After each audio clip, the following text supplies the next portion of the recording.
جب سے نقاب کی جالی عورت کے چہرے سے اتری، شرم و حیا چلی گئی۔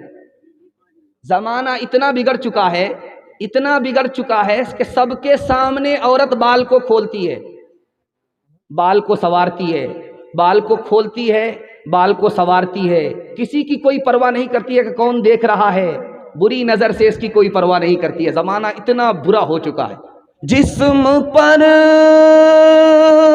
لباس کی کمی عجیب لگتی ہے، مجھے امیر باپ کی بیٹی غریب لگتی ہے، جس سے آنچل بھی نہیں سر کا سنبھالا جاتا،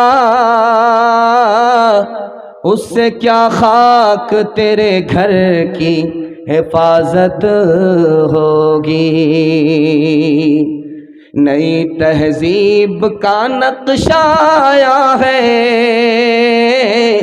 نئی تہذیب کا نقشہ آیا ہے، میاں بیوی ہے اور بیوی میاں ہے، میاں بیوی ہے اور بیوی میاں ہے، برابر مرد کو عورت کے سمجھے، برابر مرد کے عورت کو سمجھے، زمین کو کہہ رہے ہیں آسماں ہے، زمین کو کہہ رہے ہیں آسماں ہے، تو جو عورت ہے تو عورت بن کے رہ، تو جو عورت ہے تو عورت بن کے رہ، اپنے گھر والوں کی عزت بن کے رہ، تو جو عورت ہے تو عورت بن کے رہ، اپنے گھر والوں کی عزت بن کے رہ، بے حجابی پہ کبھی مائل نہ ہو، گھر پہ رہ اور رونق محفل نہ ہو۔ دین و دھرم کیا تھا، فیشن نے کہاں پہنچا دیا۔ خوبصورت پیغام بڑے اچھے ماحول میں سنا رہا ہوں، عورتوں کے حوالے سے سنا رہا ہوں، آپ لوگ مکمل سننے کے لیے تیار ہیں؟ دونوں ہاتھ اٹھائیے انشاءاللہ۔ رگویگ کی کتاب ہے، اس کتاب میں لکھا ہے اگر تمہیں برہمان عورت بنایا ہے تو ایسا لباس مت پہنو جس میں تمہارے اندر کا جسم نظر آ جائے، ایسا لباس مت پہنو۔ ایک کتاب ہے، اس کا نام ہے وشنو پران۔ وشنو پران میں لکھا ہے جب کل یگ آئے گا، قیامت کا دور آئے گا، تو عورت خوبصورتی کو بیچے گی، کپڑا نہیں رکھے گی، خوبصورتی کو بیچے گی، غریب شوہر کو چھوڑ دے گی، دولت سے نکاح کرے گی، 5-7 سال کی لڑکی ماں بن جائے گی، 8-10 سال کا لڑکا باپ بن جائے گا۔ مہا بھارت کتاب ہے، اس کتاب کے اندر لکھا ہوا ہے کہ آدمی کو اپنی جوان بیٹی کے ساتھ تنہائی میں نہیں بیٹھنا چاہیے۔ جوان بیٹی ہے، جوان باپ ہے تو اکیلے میں نہ بیٹھے، دوسرے آدمی کو شامل کر لے۔ بڑے بڑے لوگ پھسل جاتے ہیں اور شیطان بدکاری کرا دیتا ہے۔ چوتھے نمونے کو بہت دھیان سے سنیے گا آپ۔ رام جی کی ماں کا نام تھا کوشلیا۔ کوئی راجا ان سے بات کرنے کے لیے آئے تو نوکر کو بھیجا، خود نہیں گئی، تو پوچھا کہ بھائی آپ نے نوکر کو بھیج دیا، کہ میں عورت ہوں، وہ میرے لیے اجنبی ہے، میں اس کے سامنے نہیں جا سکتی۔ کتنا خوبصورت ہندوستان تھا، دکھانے کے لیے جا رہا ہوں۔ دوسری مثال دیکھیے، ایک عورت کا نام ہے مہا بھارت میں دروپدی۔ اس نے کہا کہ آج سے بڑھ کر کے میرا برا دن کبھی نہیں ہوا تھا۔ کہا کہ وہ کیسے؟ کہ آج تک مجھ کو شوہر کے علاوہ کسی نے نہیں دیکھا تھا، آج ساری دنیا کے لوگ مجھے دیکھ رہے ہیں، میں بے پردہ ہو گئی، اس سے بڑا برا دن مجھے کبھی دیکھنے کو نہیں ملا تھا۔ کتنا خوبصورت ہندوستان تھا۔ آخری نمونہ آپ کی خدمت میں لے کر کے آ رہا ہوں۔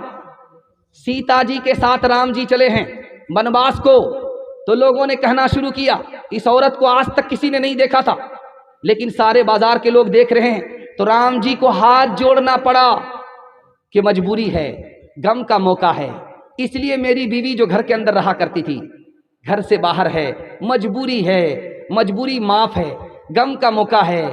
اس وقت لوگ باہر نکل جاتے ہیں، اگر ایسی مجبوری نہیں ہوتی، غم کا موقع نہیں ہوتا، کہ یہ عورت جو پردے میں رہنے والی تھی کبھی پردے سے باہر نہیں ہوتی۔ لکشمن جی دیور ہیں، سیتا جی بھابھی ہیں۔ دیور سے پوچھا جا رہا ہے کہ بھابھی کا چہرہ دیکھے ہو، کیسی ہیں، کالی ہیں یا گوری ہیں؟ تو دیور نے کہا وہ تو گھونگھٹ ڈال کر کے رہتی تھی، گھونگھٹ ڈال کر کے رہتی تھی۔ راستہ چلتے ہوئے میں نے ساتھ رہتے ہوئے پیر تو دیکھا ہے، چہرہ نہیں دیکھا۔ لیکن دور اتنا برا ہو چکا، ابھی جو دور ہے اتنا برا ہو چکا ہے، اتنا برا ہو چکا ہے کہ عورت گھونگھٹ سے ہی باہر نہیں ہے، آپے سے باہر ہے۔ آپ کو سن کر کے حیرت ہوگی، کلیجہ منہ کو آ جائے گا۔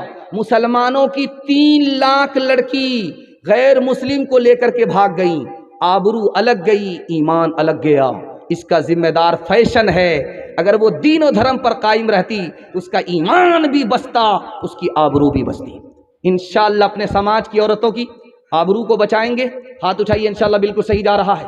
ایمان کی حفاظت کریں گے، ہاتھ اٹھائیے انشاءاللہ۔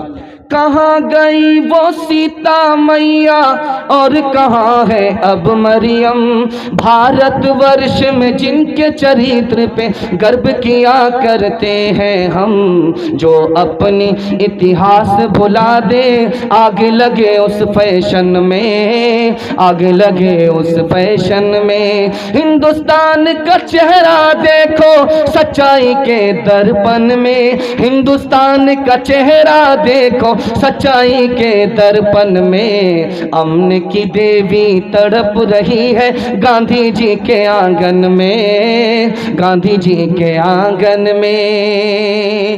یہ جو پیغام آپ کی خدمت پہ لے کر کے آ رہا ہوں، اسی کے لیے میں نے آپ کو تیار کیا ہے۔ آدھا سے زیادہ جلسہ میرا نکل چکا ہے، تھوڑا سا جلسہ آپ کا باقی رہ گیا ہے۔ عورت کی تعلیم کے حوالے سے سنانے کے لیے جا رہا ہوں، جوانوں کو پیغام دے کر کے میرے حصے کا جلسہ مکمل ہو جائے گا۔ 10 منٹ کے لیے آپ ساتھ دیں گے، ہاتھ اٹھا دیجئے انشاءاللہ۔ سو کر کے سنیں گے، ہاتھ اٹھائیے انشاءاللہ۔